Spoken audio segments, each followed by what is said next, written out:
Makeup घामामुळे जर निघत असेल तर ह्या 10 प्रो टिप्स फक्त आणि फक्त तुमच्यासाठी. आणि तुम्ही जर मेकअप आर्टिस्ट असाल आणि तुमच्याकडे जर क्लायंट येत असेल, कारण की आता उन्हाळा आहे आणि उन्हाळ्यामध्ये तुम्हालाही माहिती आहे की आपलं जे क्लायंट आहे त्यांचा सगळ्यात मोठा प्रश्न असतो की ताई घाम खूप येते, प्लीज घाम न यायसाठी काहीतरी असं प्रोडक्ट यूज करा किंवा असा मेकअप करा की जेणेकरून मला घाम नाही आला पाहिजे. तर आता येणाऱ्या उन्हाळ्यासाठी तुमच्या क्लायंटसाठी ह्या ज्या 10 टिप्स आहे त्या तुमच्यासाठी खूप जास्त हेल्पफुल ठरणार आहे. तर हा व्हिडिओ शेवटपर्यंत बघा आणि सबस्क्राईब केलं नसेल तर सबस्क्राईब सुद्धा करा. तर सगळ्यात पहिली टिप ते म्हणजे जे आपला क्लायंट आहे त्या क्लायंटचा जो फेस आहे तो आपल्याला पहिले व्यवस्थित नीट क्लीन करायचा आहे. जर तिथे थंड पाणी असेल तर नवरीला आपल्या क्लायंटला थंड पाण्याने मस्तपैकी फेस धुवायला लावायचा आणि आपण सुद्धा व्यवस्थित तो क्लीन करायचा. फेस जर व्यवस्थित क्लीन असेल तर जे ऑइल आहे आणि स्वेट आहे ते कंट्रोल राहतं. त्याच्यामुळं फेस पहिले व्यवस्थित क्लीन करून घ्यायचा आणि नंतरच मेकअपला सुरुवात करायची. तर दुसरी टीप आहे ऑइल फ्री मॉइश्चरायझर यूज करा.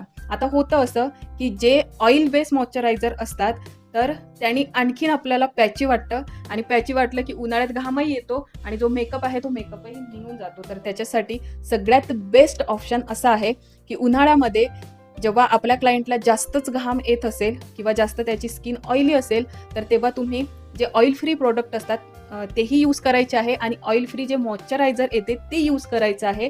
त्याच्याऐवजी तुम्हाला जे जेल बेस मॉइश्चरायझर असतात ते यूज करायचे आहे, ज्याच्यामुळं होईल असं की जो बेस आहे तो एकदम पॅची होणार नाही आणि मेकअपसुद्धा मस्त बसेल. त्यानंतर सगळ्यात महत्त्वाचं म्हणजे जे प्रायमर आहे तर प्रायमर हे आपल्याला लावायचं आहे. एक जे मॅट फिनिशवाला प्रायमर असते ते किंवा मग स्वेट प्रूफ प्रायमर सुद्धा असतात ते प्रायमर घ्यायचं आहे आपल्याला आणि ते प्रायमर लावायचं आहे ज्याने जे ऑइल आहे आणि स्वेट आहे ते कंट्रोल राहणार. सगळ्यात महत्त्वाचं म्हणजे वॉटरप्रूफ प्रोडक्ट आपल्याला यूज करायचे आहेत. जसं की मस्कारा झाला, त्यानंतर आयलायनर झालं, त्याच्यानंतर फाउंडेशन झालं. हे जे प्रोडक्ट आहेत ते आपल्याला वॉटरप्रूफ यूज करायचे आहे जेणेकरून जे मेकअप आहे ते जास्त काळ टिकणार आणि मेकअप निघणारही नाही. हे उन्हाळ्यासाठी खूप जास्त इम्पॉर्टंट टिप आहे. जर तुमच्या व्हॅनिटीमध्ये वॉटरप्रूफ प्रोडक्ट नसतील तर ते तुम्हाला ॲड करणं या उन्हाळ्यामध्ये तरी गरजेचं आहे, कारण हा उन्हाळा मला तरी वाटते की नेहमीच्या उन्हाळ्यापेक्षा जास्त तापणार आहे. लेस प्रोडक्ट अँड मोर ब्लेंड म्हणजेच जे आपलं प्रोडक्ट आहे म्हणजेच फाउंडेशन आहे ते आपल्याला कमी प्रमाणात यूज करायचं आहे. जर फाउंडेशन जास्त घेतलं तर आणखीन जास्त पॅची वाटू शकतं.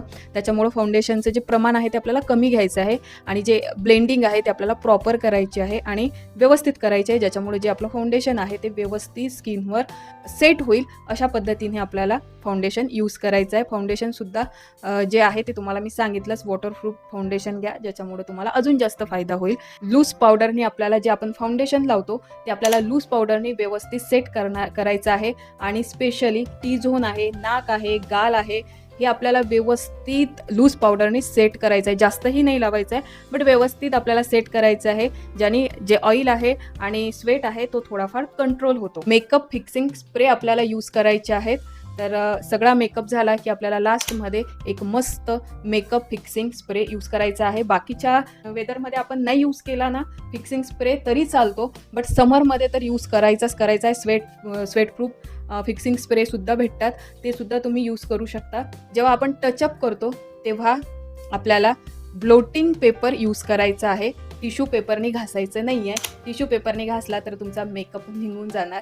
ब्लोटिंग पेपरनी जर तुम्ही टॅप केलं तर जो घाम आहे आणि जे काही स्वेट आलेला आहे, जे काही ऑइल आलेलं आहे ते ब्लोटिंग पेपर ऑब्झर्व करून घेतो म्हणजे आतमध्ये ओढून घेतो आणि त्याच्यानंतरच आपल्याला जे कॉम्पॅक्ट पावडर वगैरे आहे ते लावायचं आहे ज्याच्यामुळे तुमचा मेकअप जसा आहे तसाच राहणार, तसाच सेट होणार. आणि सगळ्यात महत्त्वाचं म्हणजे AC किंवा कूल इन्व्हायरमेंटमध्ये तुम्हाला मेकअप करायचा आहे जेणेकरून स्वेट येणार नाही आणि स्वेट आलं नाही तर तुमचा जो बेस आहे तो व्यवस्थित बसणार आणि बेस जर तुमचा व्यवस्थित बसला तर तो जास्त वेळपर्यंत टिकणार सुद्धा. तर अशा छान छान टिप्ससाठी आणि अशा छान छान व्हिडिओसाठी मला सबस्क्राईब करायला बिलकुलही विसरू नका आणि आणखीन कोणत्या टॉपिकवर तुम्हाला व्हिडिओ पाहिजे आहे ते सुद्धा मला कमेंट्समध्ये नक्की कळवा. आजचा व्हिडिओ आवडला असेल तर लाईक कमेंट करा आणि तुमच्या मैत्रिणींसोबत शेअर करायला विसरू नका, कारण उन्हाळा आहे आणि हा जो व्हिडिओ आहे हा खूप जास्त इम्पॉर्टंट हेल्पफुल व्हिडिओ आहे.